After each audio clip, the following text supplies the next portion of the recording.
What's up, guys? It's Coach Grant with First Down Training, and today we're going to be breaking down 3 tips for quarterbacks to improve their fade ball throws. Okay, so we're going to be talking about this fade route, this deep go route, this vert route, whatever you guys want to call it, and how you guys can be a more accurate passer on the deep ball, how you guys can get more distance and more air and to get that nose of that football to turn over. Okay, so I hope this video helps you guys out. But also, fellas, if you guys are a quarterback and you're looking for some off-season training, check out that very first link below because we are going to be coming to 9 different cities this offseason for 2-day-long quarterback, wide receiver, and DB training camp. So we're going to be starting off the camp in Tampa, Florida. Then we're going to Houston, Texas, Phoenix, Arizona, Newark, New Jersey, Atlanta, Georgia, Chicago, Illinois, Dallas, Texas, Nashville, Tennessee, and then Los Angeles, California. So we're going to be coming out to those cities for just 2-day-long quarterback camps. We're going to be focusing on position-specific work. It's going to be limited numbers, only 10 to 12 guys per position group, per age group. So spots are limited, filling up quick, fellas. So check out that very first link below if you want to get some work in with myself and my staff of former D1 and NFL coaches that we're going to bring it out to your states. Check out that very first link below. Let's get started with this video. So first things first I want to talk about is how you guys can be more accurate on this fade ball. Okay, so this fade ball, you can be more accurate by doing 2 things: staying square with that upper half and letting your hips rotate through the throw just a little bit more, right? So you see when Rodgers goes to make this throw, the main key at the top of every single deep throw is a lot of quarterbacks, they like basic drop, right? Like let's say you go 3-step drop with 1 hitch, right, from the gun. A lot of quarterbacks will land like this at the top of their drop. They'll land with their 3rd step, like very wide, all their weight's on that front leg. So the goal is to be able to get that weight from that front leg and shift it back to that back leg on a hitch. Now, again, that sounds pretty simple. That sounds like, yeah, no, that's pretty self-explanatory. That's what you want to do, right? But a lot of quarterbacks, what they'll do is they'll hitch up like so, like Rodgers, and they never get the weight shifted back here. They have their weight like this, they'll hitch up, but they always keep their weight on the front foot. Now, the problem with that is that you're not going to get any hip rotation with all your weight on your front foot. If you have all your weight on your front foot, what's going to end up happening is you're going to go to throw, your weight's already going to be shifted forward, your back leg's going to trail behind. So you want to make sure that when we get back on my hitch, I shift that weight to my back leg. That back leg is underneath my back shoulder. So when I go to drive, I can transfer my weight and get my hips to rotate through. It's all about hip rotation when it comes to being accurate on a deep ball, because what a lot of people like to do is they like to lean out of the throw with their head. They like to dip their front elbow down on the throw, like so. Like watch. So I play this clip and you see when Rodgers goes to throw, he's shifting his weight. He's transferring his weight to that front foot. And what that does, that gets the hips to rotate through. And you see how his back hip is able to come through before that football. That's the spot that we want to get to, because it's like hitting a golf ball. It's like hitting a baseball. When you guys hit a baseball, you don't go back before you squish the back bug of your foot, right? Just like when you hit a golf swing, you don't just do it with your arms. You get back in that golf swing and then you have your hips shoot the club down. Same idea. You go back with your back swing with the football like so, and you have the weight transfer in the hip rotation, bring the ball through. Right? So if you don't have that, though, what a lot of guys do, because they don't get that weight to their back leg, they have all this weight on their front leg, and they don't have any weight to transfer. The hip rotation comes from the weight transfer, fellas. When you guys can shift weight from your back leg to your front leg, that will get your hips to naturally rotate through. You don't have to think about, oh, are my hips rotating? You have to think about shifting your weight to get your hips to rotate through. But when guys don't do that, when they have all their weight forward, they simply just don't have any weight to transfer, those hips don't go. Their back leg trails behind, like I was saying, and then their shoulders end up beating their hips there. What ends up happening is that they'll go to throw. This hip will be more so like back this way, this direction, but their shoulders will stay at the same spot. Now, as a quarterback, we're rotational athletes, right? So when we're throwing a deep ball, we're throwing a fade ball, I'm going to get the ball there one way or the other, right? Now, am I going to be consistent with it? That's another thing because of the hip drive, okay? So now, if you don't rotate with your hips, what a lot of guys like to do is they lean their head out of there. Well, guess what that's going to do? Your body's split on a midline. If you dip your head out, what's that going to do to your arm?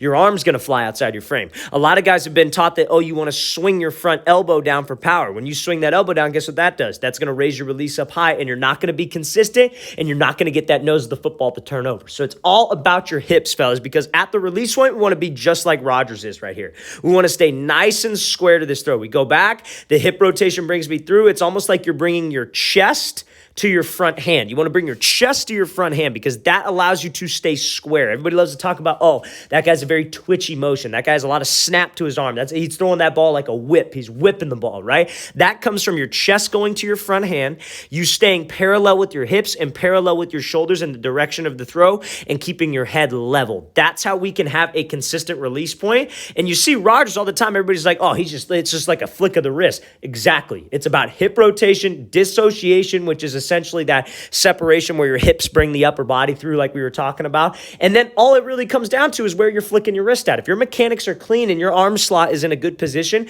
it's wherever you're flicking that wrist, and that's going to give you that accuracy. Now, when it's a fade ball, you obviously want to flick your wrist up a little bit higher. You want to flick that wrist at the very top of this thing. You want to flick your wrist at the snap of this throw, at the top of this throw, to get some nice air and some nice arc to drop it right in the bucket for your receiver. So that is a summary of pretty much everything that you could do to be a more accurate passer when throwing this 9 route, okay? Now we're going to be taking a look at a clip from Bryce Young doing pretty much the exact same thing. We're just going to show how it translates for amongst quarterbacks at the highest level to quarterbacks who are playing in college, okay? So let's watch the thing again, full speed one more time from the top of the drop. Great job shifting his weight back to that back leg, transferring his weight, and then driving this thing downfield. Okay, so now to get more power on this deep throw, it's going to be kind of pretty similar. It's going to be very similar to what we just talked about. It's all about that hip rotation, right? To be able to get power, we look at this clip from Bryce Young in the college football semifinal. When he hitches up here, look at how much weight he has on that back leg. Now to get a little bit more, or on the front leg, excuse me. Now to get a little bit more power on this throw, you need to be able to generate momentum, right? So a lot of people don't get this. A lot of people will stay with all their weight on this front foot. They'll hitch up and they keep their weight on their front foot. But you see how Young, he's here to here. That's the spot that so many quarterbacks don't get to, where they have weight on their front leg and then they shift it to the back leg. Weight on the front leg, shift it to the back leg. Because that momentum of that shift, the momentum of that hitch where they actually transfer their weight back, allows their weight to sit back. And guess what? That weight transfer, that hip rotation that we talk about, because look at this, shifting his weight, hips coming through, staying nice and square, just like Aaron Rodgers did, and that release point is nice and square. So he's going to be accurate, but also because he keeps that hand, because he pulls that chest to his front hand, because he's staying square, and because he has that weight transfer combined with momentum, that's what's going to give you more power on the ball. That's how you guys throw a deeper 9 route. You got to make sure we have weight on the back leg. We use that hitch to generate some momentum. Weight on the back leg, I'm transferring my weight through to get my hips to rotate through, and then I'm bringing my chest to my front hand, staying square to generate torque, to generate velocity, but more so importantly on the 9 route, to generate more distance on the throw. Let's watch the thing again, full speed one more time. Great job by Young, understanding this principle, getting that weight to that back leg and bringing that chest to his front hand to give that snap and that whip to the throw. Okay, so now, last but not least, we're looking at this clipper from Tom Brady. The only way you can get air on the throw is by reassessing yourself like we were talking about and getting that weight on your back leg with that hitch, because you will not be able to arc your shoulders and snap your wrist up high to get more air on the throw. So let's look at how much air Brady puts on this 9 route. So he puts a ton of air on this thing. Now, air is your best friend, right? Like if I got to run a fade route, like let's say I have a one-on, let's draw it up. Like let's say I got a one-on-one matchup right here. Outside receiver, I got the X, and then he's on some corner, and we're running a fade. And this guy's hip to hip with him. My job as a quarterback is to put that to a spot with air. So all this guy has to worry about is beating the DB with the release, with speed, whatever. And it's a race to that spot. So air is your friend, because you're going to try to get it up quick. You don't want to sit there and hold the ball for forever and try to put it on a line. That's why 7-on-7 ruins hundreds and hundreds of quarterbacks, because they'll take the ball off the tee, they'll take one step back, and then they throw a fade route on a line, which you will never, ever be able to do unless the guy's wide open in an 11-on-11 setting. But you're not going to be able to take one step. You're going to get stepped on. Your right guard's going to be right in your face. So we have to understand this principle of getting the ball up early with air. So I cannot get the ball up with air if my back leg is too wide. Now you see, again, Brady, ton of weight on that front foot, but I cannot get air on the ball if I don't get to here. If I don't shift that weight back like we were talking about with Brady, and I don't get that back leg underneath my back shoulder, it is impossible to arc your shoulder. A lot of people will say, oh, to get more air, just arc your shoulder. But if your base is super wide, like if this back leg is way back here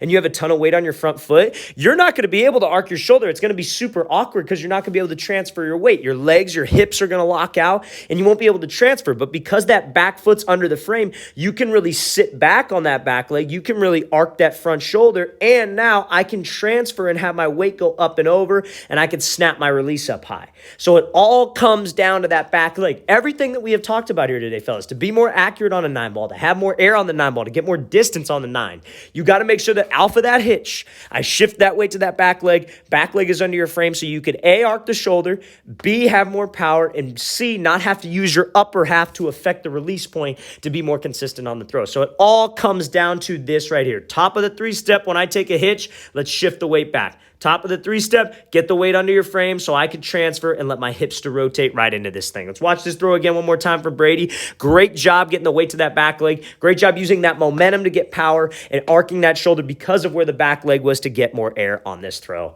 All right, guys, we want to thank you for watching. I really appreciate it. If you guys have any questions at all, please don't hesitate to leave those in the comment section below. I'll get back to you as soon as I possibly can. Always appreciate the feedback. And again, fellas, if you guys are local in one of our 9 cities that we are traveling out to this offseason, Tampa, Florida, Houston, Texas, Phoenix, Arizona, Newark, New Jersey, Atlanta, Georgia, Chicago, Illinois, Dallas, Texas, Nashville, Tennessee, and Los Angeles, California, we would love to have you out. Again, spots are going to be limited, only 10 to 12 guys, but we would love to get some work in with you for 2 full days. We're going to be doing position-specific work, individualized training, one-on-one, 7-on-7, half-line concepts. Again, would love to have you out. Very first link below. I'll see you guys next time.